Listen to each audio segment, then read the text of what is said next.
never thought a regular Saturday dinner at my parents' house would mark the beginning of such a dramatic change in our family's life.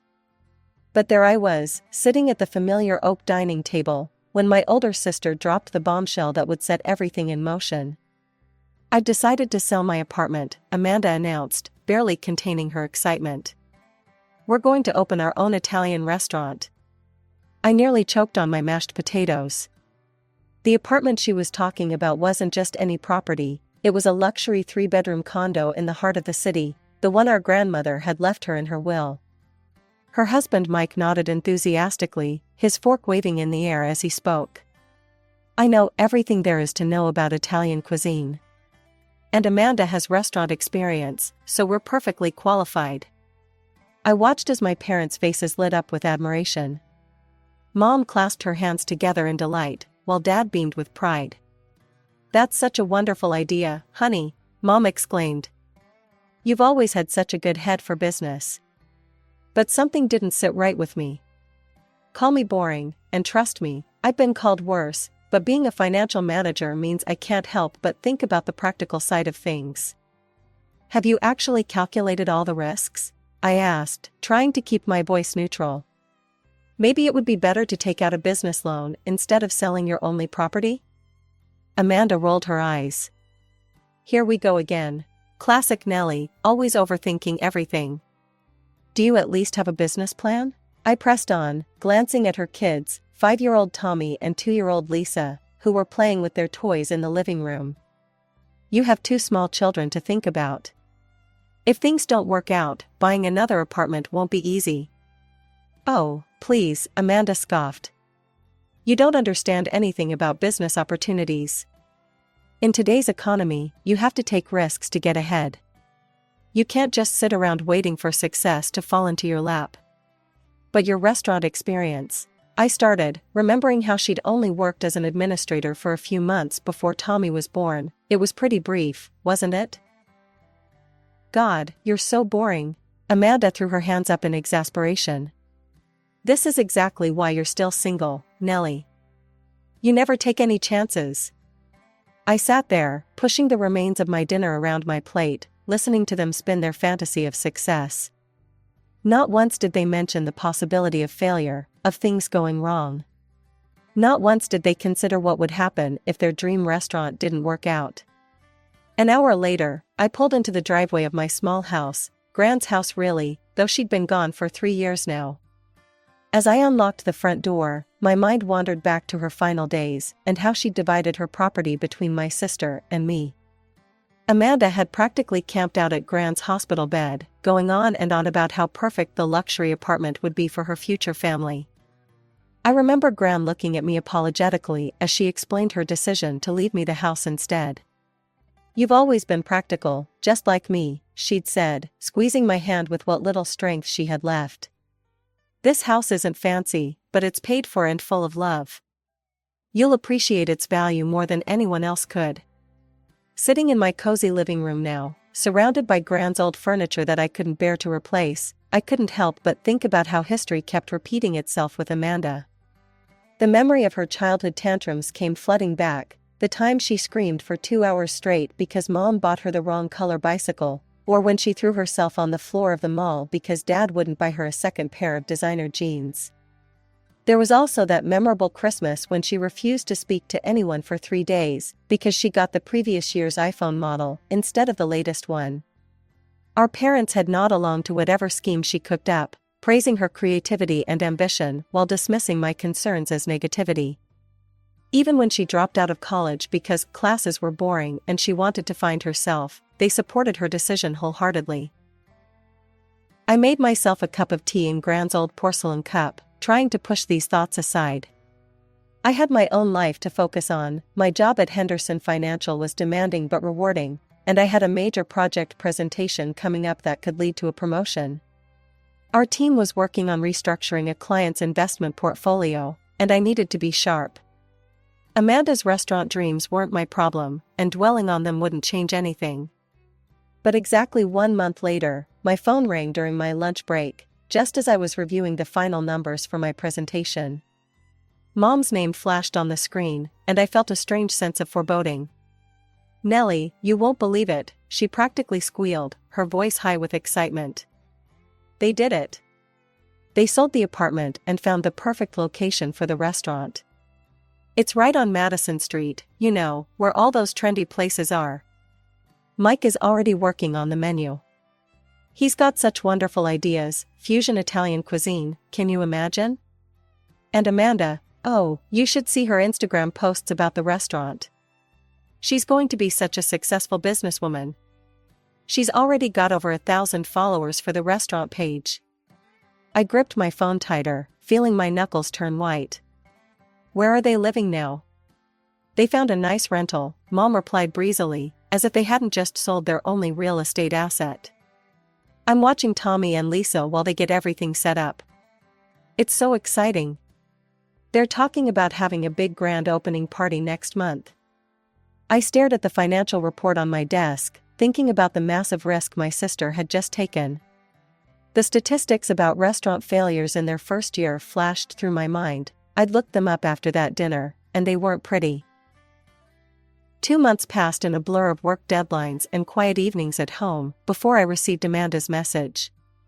The invitation popped up on my Instagram feed, an elaborate digital card with gold lettering announcing the grand opening of Bella Italia. I had to admit, it looked professional. When I arrived at the address on Madison Street that Saturday evening, I was actually impressed. The storefront had been transformed with elegant lighting and window boxes full of fresh herbs. Inside, the decor was warm and inviting, exposed brick walls, dark wood tables, and strings of twinkling lights crisscrossing the ceiling. Nellie, you came. Amanda rushed over in a designer dress that probably cost more than a month's worth of rent. She air-kissed my cheeks, champagne glass wobbling in her hand. The place was packed with familiar faces, cousins, aunts, uncles, old family friends, and Mike's entire extended family. Mom and Dad were holding court near the bar, Dad's voice carrying across the room as he gestured enthusiastically. Just wait and see, I overheard him telling Uncle Jim. Amanda's going to be the next big name in the restaurant business. She's got that entrepreneurial spirit, you know? Not like Nellie, she'll probably work for other people until she retires. Mom nodded along. Some people are just born leaders, and others, well, they're more comfortable following. I pretended not to hear them as I made my way to the appetizer table. Their words didn't sting as much as they might have once. I'd long ago accepted that I'd never be the daughter they bragged about at family gatherings. Congratulations, I told Amanda sincerely, raising my glass. The place looks beautiful. I hope it's a huge success. The next few months fell into a pattern. Every Sunday dinner at our parents' house became a progress report on Bella Italia. Amanda would sweep in, sometimes with the kids and Mike, sometimes just with Tommy and Lisa in tow, and dominate the conversation with tales of her budding restaurant empire. That's our girl, Dad would beam. Always knew she had it in her to be a successful entrepreneur. It's in her blood. Mom would inevitably chime in with, not everyone has that drive, shooting meaningful glances my way. Amanda would smirk at me across the table, that same superior look she'd had since we were kids, and she'd gotten her way yet again. But one evening, when the conversation turned to actual numbers, I couldn't help myself. How's the revenue looking? I asked, keeping my tone casual. Are you hitting your projected targets? Amanda's smile faltered for a split second. Oh, you know how it is with new restaurants, she said, waving her hand dismissively. We're still building our customer base. But we'll be self-sufficient any day now, and then the profits will really start rolling in.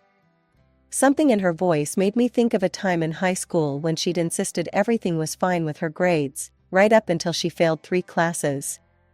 But I kept that thought to myself and just nodded, taking another bite of Mom's pot roast. The spring evening started like any other Sunday dinner, with Mom's cooking filling the house with familiar aromas and Dad telling his same old jokes. Then Amanda cleared her throat and grabbed Mike's hand. We have some news, she announced, beaming. I'm pregnant. Baby number 3 is on the way. Mom burst into tears of joy, Dad started talking about another grandchild to spoil, and Mike sat there grinning like he'd just won the lottery. Tommy and Lisa jumped around the table, chanting, "Baby, baby." I set down my fork, choosing my words carefully. "Are you sure this is the best timing? With the restaurant still getting established and everything?" The room went silent. You'd think I'd just suggested selling Tommy and Lisa to the circus. "Nellie," Mom's voice could have cut glass. "How dare you? A baby is always a blessing." Besides, she added with that particular tone she reserved for discussing my personal life, "You'd understand if you had any children of your own. Or a husband. You're 30 now, you know. Not getting any younger." 8 months later, little Emily joined the family. She was beautiful, with Amanda's blue eyes and Mike's dark hair.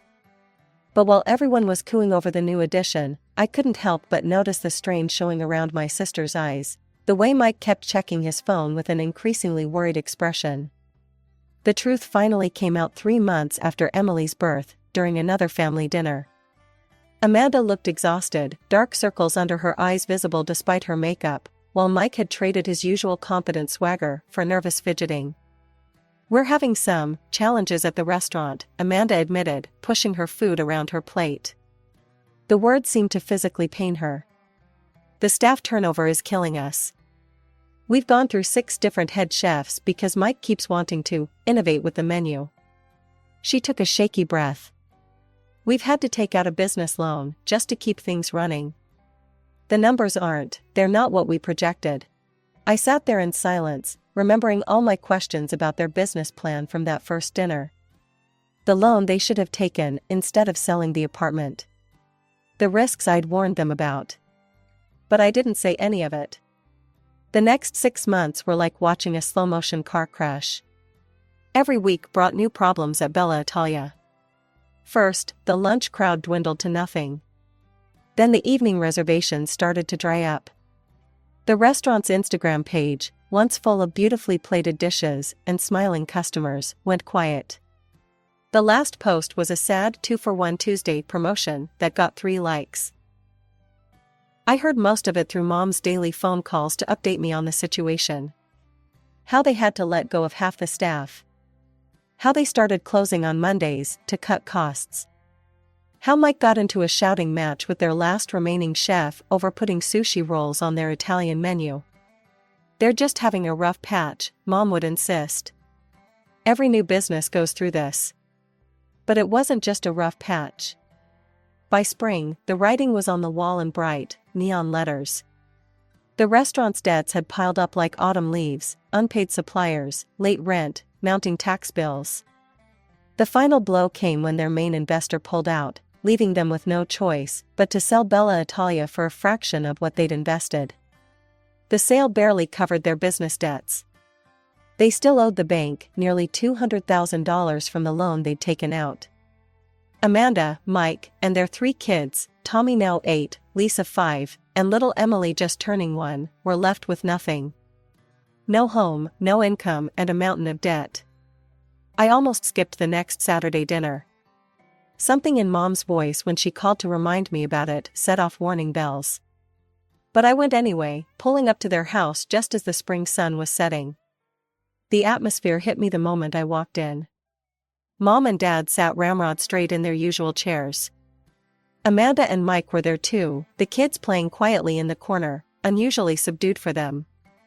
Emily was asleep in her carrier, while Tommy and Lisa seemed to sense the tension in the room, focusing intently on their tablets. I hadn't even settled properly into my chair when Dad cleared his throat. "Nellie, we've made a decision." The way he said "we" made my stomach clench. "Your sister and her family need a place to stay," Mom jumped in. "You have that big house all to yourself." I felt like I'd walked into an ambush. "What?" "We need to move in with you," Amanda stated, as if she was telling me the weather forecast. "Temporarily, of course." My mouth went dry. How long is temporarily?" Amanda shrugged, examining her perfectly manicured nails, probably her last professional manicure for a while, I thought hysterically. "Hard to say. I can't work, obviously. Not with 3 small children to take care of. And Mike needs time to find the right position. I'm not going to flip burgers somewhere, Mike interjected, puffing up his chest. I was a business owner. I need something at an executive level. So we'll need to stay with you for a few years, Amanda continued, as if discussing borrowing a cup of sugar. It's not like you're using all that space anyway. And let's be honest, Nellie, you're not getting any younger. The chances of you getting married and having kids are getting pretty slim. You're already 30, and you spend all your time working. I sat there, stunned into silence by my sister's breathtaking arrogance. The casual cruelty of her words hung in the air like poison, made worse by our parents' nodding heads. Mom and Dad were actually agreeing with her, as if my single status and career somehow made me responsible for fixing their mistakes. I pushed my chair back and stood up, the leg scraping against the floor with a harsh sound that made everyone jump. No. What do you mean, no? Amanda asked, genuine confusion in her voice. The concept of me refusing her anything was apparently foreign to her. I mean no. You're not moving into my house. My voice was steady, calmer than I felt. Not for a few years, not for a few months, not at all. The silence that followed was deafening. I could actually hear the tick of Mom's ancient kitchen clock, marking the seconds. Tommy and Lisa looked up from their tablets, sensing the tension in the room. Even baby Emily stirred in her carrier. Then the explosion came. How dare you? Mom shrieked, her face turning red. They're your family. Your own flesh and blood. You selfish, heartless witch. Amanda joined in, tears already starting to flow. My children will be homeless because of you. Dad slammed his hand on the table, making the dishes rattle. I never thought I raised such a cruel, uncaring daughter. These are your nephews and niece we're talking about. You've always been jealous of your sister, Mike added, wrapping an arm around my sobbing sister. You're probably happy we failed. I let them rant, watching as they worked themselves into a righteous fury. The accusations flew thick and fast. I was heartless, cruel, selfish, bitter, jealous. A terrible aunt. A disappointment as a daughter. A failure as a woman. When they finally ran out of steam, I spoke, my voice still perfectly calm. You know who could take them in? You could, Mom and Dad. Since you supported their brilliant business plan so enthusiastically. Since you cheered them on when they sold their only home. Since you told them what a wonderful idea it all was. Mom's mouth opened and closed like a fish out of water. Dad started to sputter something about their house being too small, but I cut him off. I warned you all, I continued, reaching for my coat. I warned you about selling the apartment. I warned you about starting a business without a proper plan. I warned you about the risks. Not one of you listened. Not one of you even considered that I might know what I was talking about. And now that everything I predicted has come true, you expect me to clean up your mess? I buttoned my coat with steady hands. You made your decisions. All of you. You chose not to listen to reason. You chose to ignore every warning sign. You chose to risk everything on a dream with no foundation. And now you're facing the consequences of those choices. I walked out into the cool evening air, closing the door on their protests. As I got into my car, I could still hear them shouting through the windows, their voices a chorus of outrage and disbelief. The harassment started within hours of me leaving my parents' house. First came the guilt-trip texts from Mom, how can you sleep at night knowing your nieces and nephew might end up homeless? Then Dad's angry voicemails about family duty and responsibility. Amanda alternated between tearful pleas and vicious attacks, while Mike sent long, rambling messages about how I was destroying his children's future. I blocked their numbers after the first week, but they just switched to email. Then social media. Then they started having other family members contact me. Aunt Susan called to tell me I was breaking my mother's heart. Cousin Rachel sent me a 5-paragraph Facebook message about how karma would get me. Uncle Jim cornered me outside my office to lecture me about family values. I weathered it all, focusing on my work and the peace of my home. But I wasn't naive. I knew my family well enough to know they wouldn't just accept my refusal. That's why I'd called a locksmith the very next day after that disastrous dinner. The locks were changed, a security system was installed, and cameras were placed at strategic points around the house. Smart thinking, as it turned out. I was driving home from work one Wednesday evening when I saw them. Amanda, Mike, and the kids were camped out on my front porch, surrounded by suitcases and boxes. Tommy was sitting on a large duffel bag, looking bored. Lisa was crying, and Emily was fussy in her carrier. Mike was jiggling my doorknob with what I assumed was my mother's spare key. I pulled into my driveway and got out of my car, unable to suppress a laugh at the scene before me. They all turned at the sound. "Something funny?" Mike snarled, still trying to force the key into the lock. "Actually, yes," I replied, leaning against my car. "Did you really think I wouldn't change the locks after that dinner? The alarm system's nice too. It's already sent 3 notifications to my phone about attempted entry." Amanda stepped forward, her face twisted with anger. "You can't just leave us out here. We're your family." "You're trespassing," I corrected her. "And if you don't leave immediately, I'll call the police." I pulled out my phone to demonstrate I wasn't bluffing. "You wouldn't dare," Mike growled, taking a threatening step toward me. I held up my phone, showing them the 911 already dialed, my thumb hovering over the call button. "Try me." They stared at me for a long moment, probably searching for any sign of weakness or uncertainty.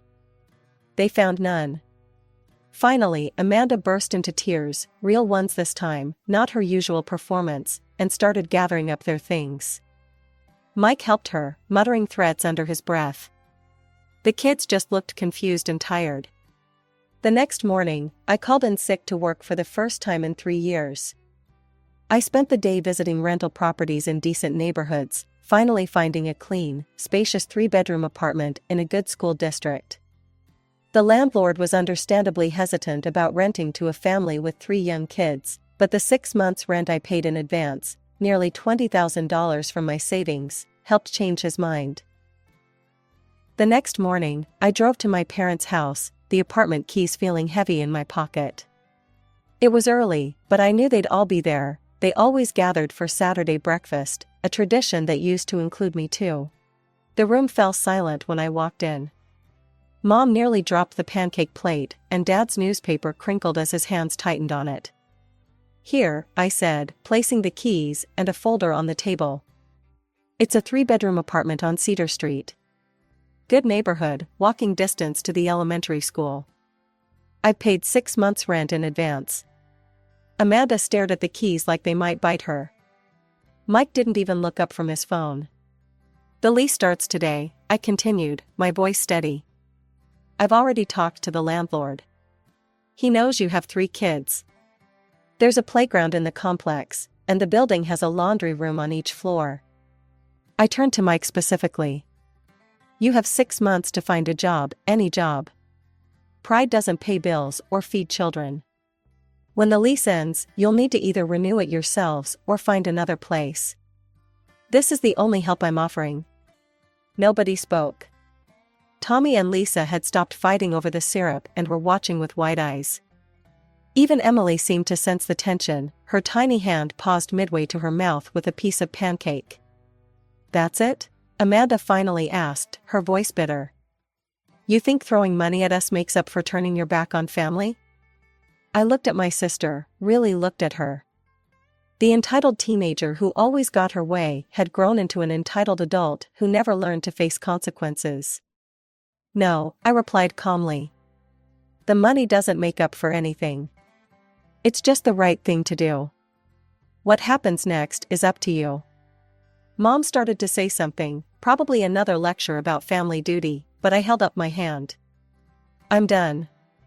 I helped because those kids deserve a stable home, but I'm not enabling this behavior anymore.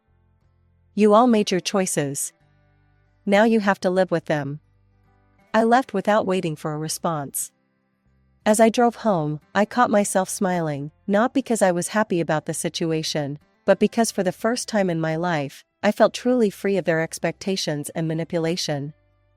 3 months have passed since then. According to Aunt Susan, who still talks to me, albeit disapprovingly, Amanda and her family are living in the apartment I rented. Mike still hasn't found a job. Apparently, being a former restaurant owner makes him too good for regular work. Amanda spends most of her time complaining on social media about how hard her life is. Mom and Dad continue to enable them, watching the kids and bringing them groceries. I haven't spoken to any of them since that morning. I've started taking evening classes in investment management, something I'd always wanted to do but never had the emotional energy for before. Last week, I got a promotion at work, senior financial manager with my own team,